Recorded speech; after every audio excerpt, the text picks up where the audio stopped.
আল্লাহ তা'বুদু ইল্লা ইয়্যাহু ওয়া বিল ওয়ালিদাইনি ইহসানা।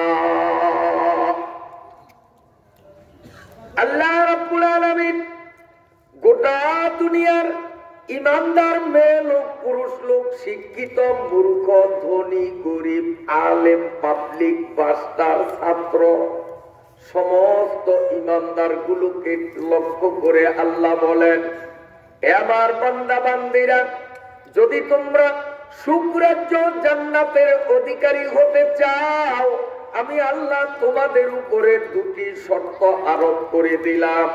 যদি দুটি শর্তের সমাবেশ ঘটাতে পারো, আমি আল্লাহ নিশ্চয়তা দিলাম তোমার ঠিকানা হবে জান্নাত। জান্নাতে যাইতে রাজি আছি কিনা? মাওলার জান্নাতে যাইতে হলে আয়াতে দুইটা শর্ত আরোপ করা হয়েছে। এক নম্বর হলো আল্লাহ তা'বুদু ইল্লা ইয়্যা, দুই নম্বর বিল ওয়ালিদাইনি ইহসানা। এক নম্বর হলো ইবাদত কার? আল্লাহ। ইবাদত কার? আল্লাহ।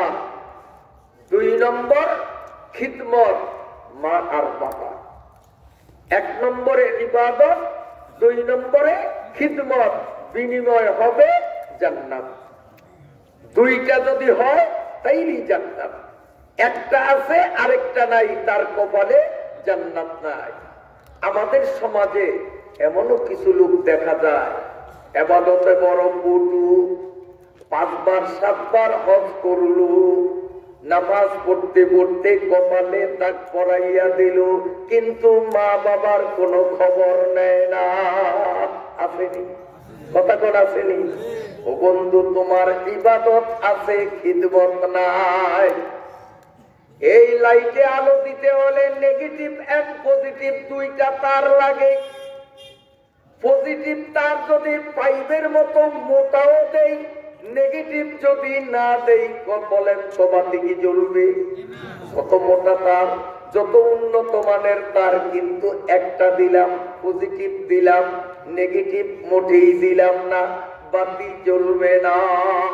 এভাবে হজ 10 বারও যদি নয়, 1000 বার যদি করি, তাহাজ্জুদ, আওয়াবিনের রাত সহ ফরজ, ওয়াজিব, সুন্নত, নফল বহু ইবাদত করি, কিন্তু মা আর বাবার সাথে যদি আমি ইহসান না করি, তাহলে তার আমার একটা হলো আর একটা হলো না, জান্নাতের বাতিও জ্বলবে না।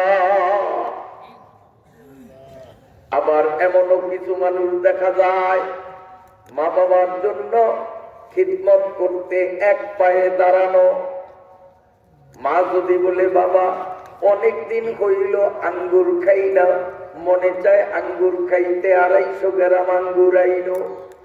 দেখা যায় 1 কেজি আঙ্গুর, 1 কেজি আপেল, 1 কেজি অন্য ফল, এভাবে 5-7 আইটেমের ফল।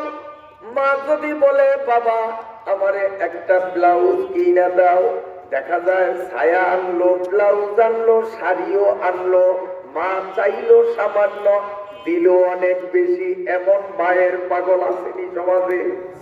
আছে। কিন্তু নামাজ পড়ে না। মা 250 গ্রাম আঙ্গুর চাইলে 5 কেজি 5 আইটেমের ফল আনে। মা একটা ব্লাউজ চাইলে তার জন্য 2000 টাকা দামের বিভিন্ন রকমের কাপড় আনে। মায়ের খেদমতে যথেষ্ট পটু, কিন্তু নামাজ পড়ে না, রোজা রাখে না, শরীয়ত মানে না। ও বন্ধু, তোমার তার একটা আছে, খেদমতের তার, ইবাদতের তার সংযোগ যখন নাই, তুমিও স্বর্ণ করে লেখে রাখো, তোমার কপালেও জান্নাত নাই। মাওলার জান্নাত পাইতে হলে ইবাদতও লাগবে, খিদমতও লাগবে। ইবাদত হবে আল্লাহর, খিদমত হবে মা আর বাবা। এখন খিদমতের পরিমাণটা কতটুকু, এটা একটু বলার দরকার না? আমার আল্লাহ বলেন, ওয়াবিল ওয়ালিদাইনি ইহসানা। মনে করেন এই বেচারা আর আমি দুইজন দিয়ে উদাহরণ দিই। উনি আমার থেকে কথার কথা 100 টাকা পাইবেন। একটা এক্সাম্পল দিলাম, আবার ওয়াজের করে না যে হুজুর সবাই সাক্ষী, তাড়াতাড়ি টাকাটা দিয়ে দেন। একটা উদাহরণ, উনি আমার থেকে 100 টাকা পাবে। এখন আমি ওনাকে 100 টাকাই দিলাম। এটা হলো কি ইনসাফ, এটার নাম কি। আর যদি আমি কম দেই, পাবে 100 টাকা, আমি ওনারে 80 টাকা দিয়ে বললাম 20 টাকা দেব না, এই কিসিমের লোক আছে, অনেক আছে। এটা হবে জুলুম। কম দিলে হবে জুলুম, আর সমান সমান দিলে ইনসাফ। তো মা বাবার সাথে তো জুলুম করাই যাবে না, ইনসাফও চলবে না, সেখানে করতে হবে ইহসান। ইহসান অর্থ উনি পাবে আমার থেকে 100 টাকা, এই 100 টাকা তো ওনারে আমি দিয়েই দিলাম, পানা দেনা শেষ। এখন আমি অতিরিক্ত ওনারে দোকানে নিয়ে মিষ্টি 2টা খাওয়াইলাম, পরোটা 2টা খাওয়াইলাম, চা 1 কাপ খাওয়াইলাম, আবার 20-50 টাকা দিয়েও দিলাম যে নাস্তা কিনলাম। তো পাবে যেটা সেটা দিলাম, এরপরে যে কিছু বাড়তি দিলাম, এটাকে বলে ইহসান। এবার বুঝাইতে পারলাম কথাটা? যা উনি আমার থেকে পাওনা, যদি তার থেকে কম দেই, এটার নাম কি হবে? জুলুম। সমান সমান দিলে ইনসাফ, সুবিচার, আর বেশি দিলে ইহসান। আল্লাহ পাক বলেন ওয়াবিল ওয়ালিদাইনি ইহসানা। ও আমার বান্দা বান্দিরা, আমার ইবাদত তো করবা, মা বাবার সাথে তো জুলুম চলবেই না।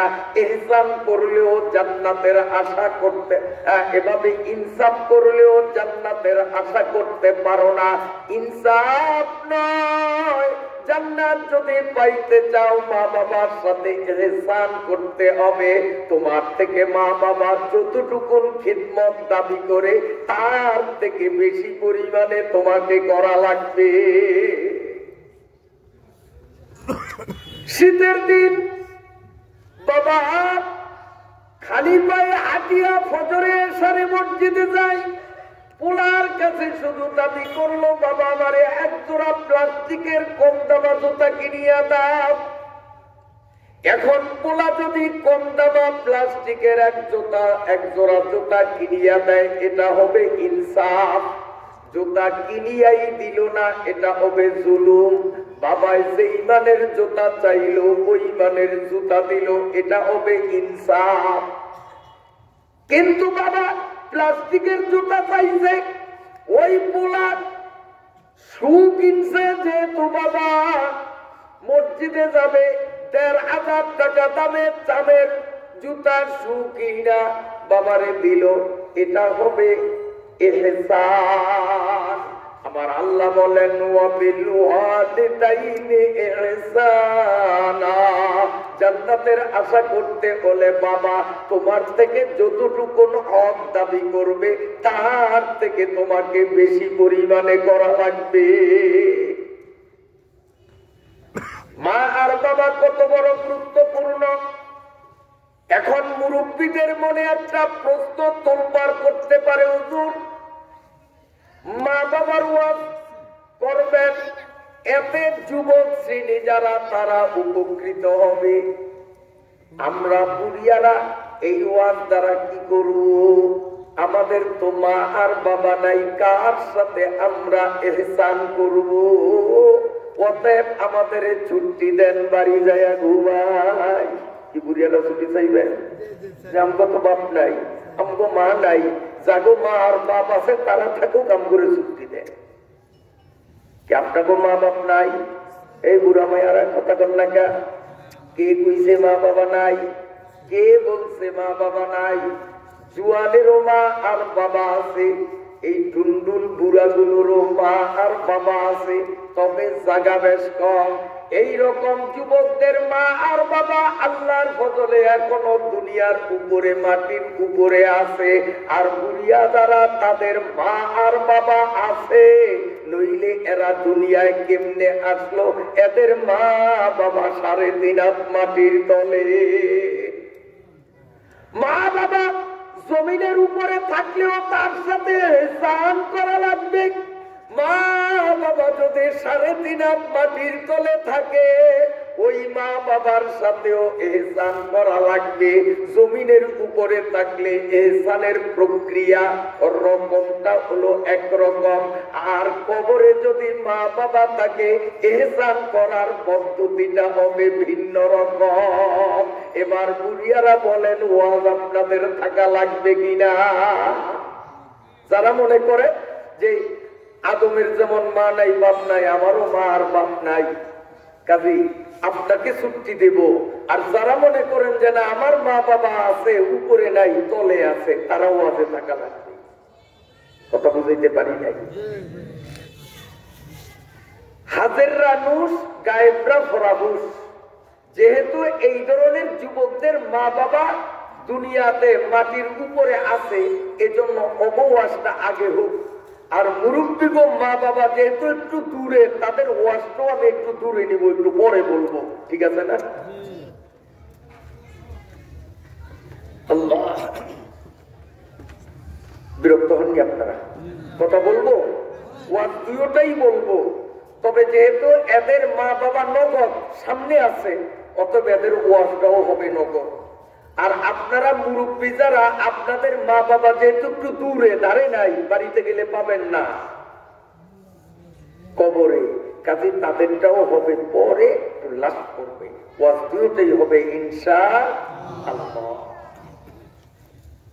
মা বাবা কত বড় গুরুত্বপূর্ণ, হাদিসের কিতাবে আছে একজন সাহাবী রাসূল সাল্লাল্লাহু আলাইহি ওয়াসাল্লামের কাছে এসে অ্যাপ্লিকেশন করলেন, ইয়া রাসূলুল্লাহ, আমি জিহাদে যাব, মুজাহিদদের কাতারে আমার নামটা লিখুন। আল্লাহ পাকের নবী বললেন, তোমার মা বাবা কি জিন্দা আছে? জি হ্যাঁ হুজুর, জীবিত আছে। আল্লাহ পাকের নবী বললেন, তুমি তাহলে বাড়িতে যাও, মা বাবার খিদমত করো, জিহাদের চেয়েও মা বাবার খিদমত জরুরি। হাদিস শরীফের মধ্যে এসেছে, আল্লাহ পাকের নবী বলেন, যেই সন্তান মনের ভালোবাসা আর ভক্তি নিয়া নিজের চক্ষু দুইটি খুলিয়া মা অথবা বাবার শরীরের দিকে একটাবার নজর দিল, সঙ্গে সঙ্গে তাকে একটা কবুল হজের সওয়াব দেওয়া হয়। সাহাবীরা জিজ্ঞেস করলেন, ওয়া ইন্না যারা কুল্লা ইয়াউমিন মিআতা মাররা, ইয়া রাসূলুল্লাহ, কোন যোগ্য বাবার যোগ্য সন্তান দৈনিক যদি 100 বার মা আর বাবার দিকে মায়ার নজরে তাকায়, আল্লাহ পাকের নবী বলেন 100 বার তাকাইলেও আল্লাহ 100 কবুল হজের সওয়াব দিবে। একটা হজ করতে লক্ষাধিক টাকা লাগে, কত সময় লাগে, কত অফিসে দৌড়াদৌড়ি করা লাগে, ঠিক না বেটি? কিন্তু সেই হজ কবুল হলো কি হলো না গ্যারান্টি নাই। যারা আমরা মক্কা মদিনার থেকে হজ করে এসেছি, যদি জিজ্ঞেস করেন হুজুর হজ তো করলেন, কবুল কি হইছে, আমরা এর থেকে বেশি বলতে পারবো না ভাইজান। আল্লাহ তৌফিক দিয়েছেন, হজে গিয়েছি, কিন্তু কবুল হলো কি হলো না সেটা আমার মাওলাই জানে।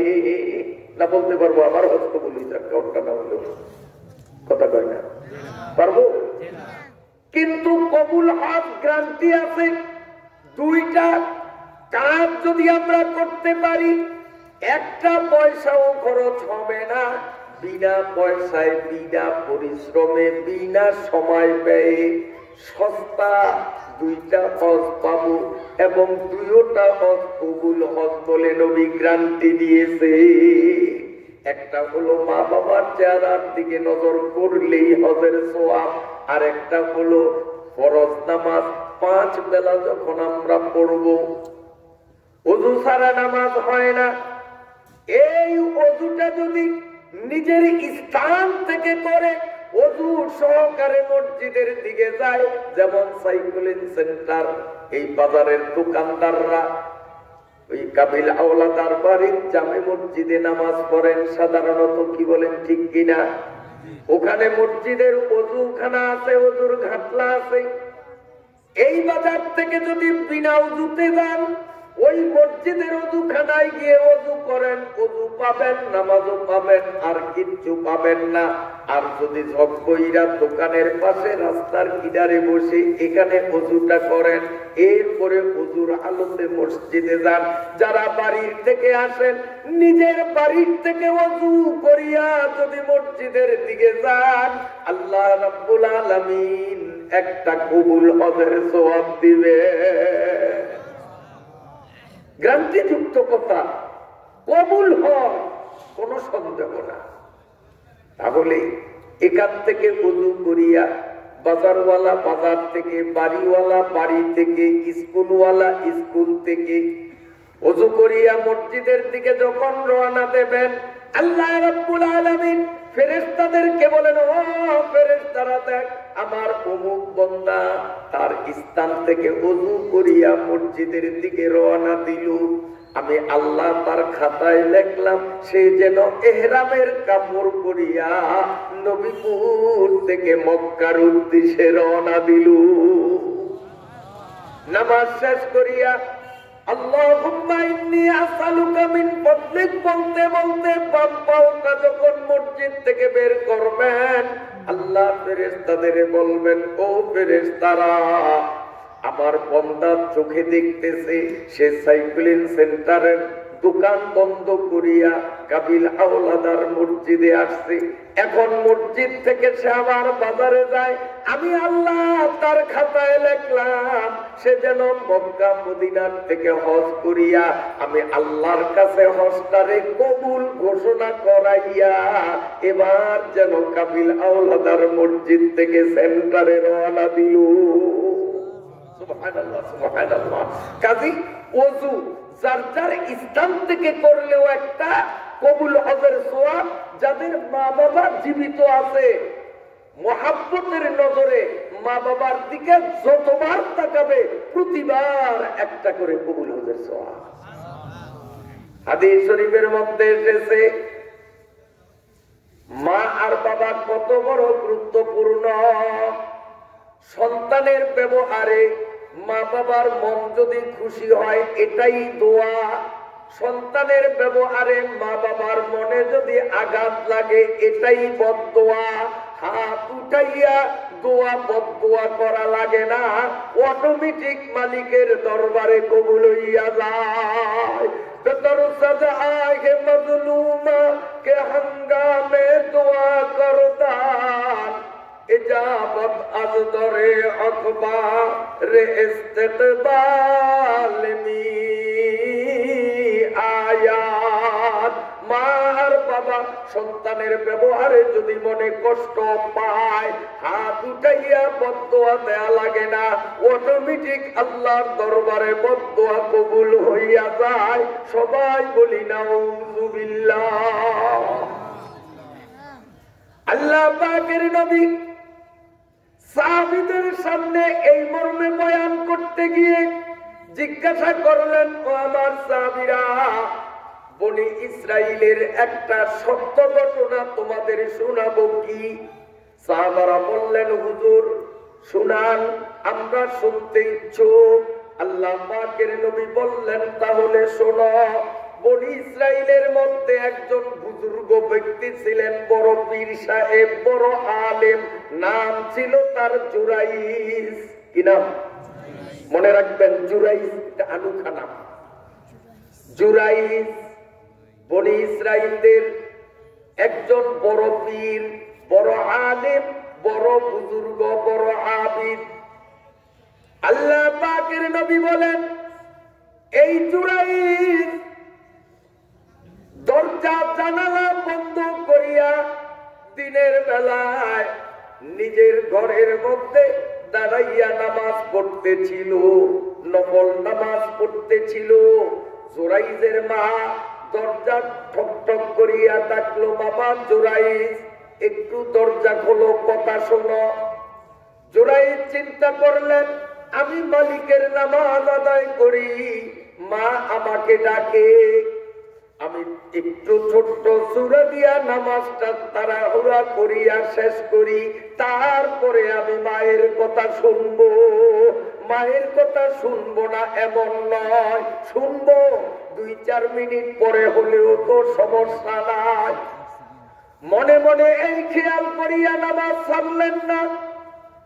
মা 3 বার জুরাইজ জুরাইজ বলিয়া ডাকার পরেও জুরাইজ যখন উত্তর দিল না, মা মনের কষ্টে ওই দরজায় দাঁড়াইয়া বলে ফেললেন, আল্লাহ যেন বেশ্যা নারীর দ্বারা তোরে চরম ভাবে অপমানিত করে। জুরাইজ মায়ের বদদোয়া শুনলো, কিন্তু মনে কোনো টেনশন আসলো না, চিন্তা আসলো না। জুরাইজ মনে মনে বলে, মায়ের এই বদদোয়া কাজে লাগবে না, তার কারণ আমি তো গুনাহের মধ্যে না, আমি তো নামাজের মধ্যে।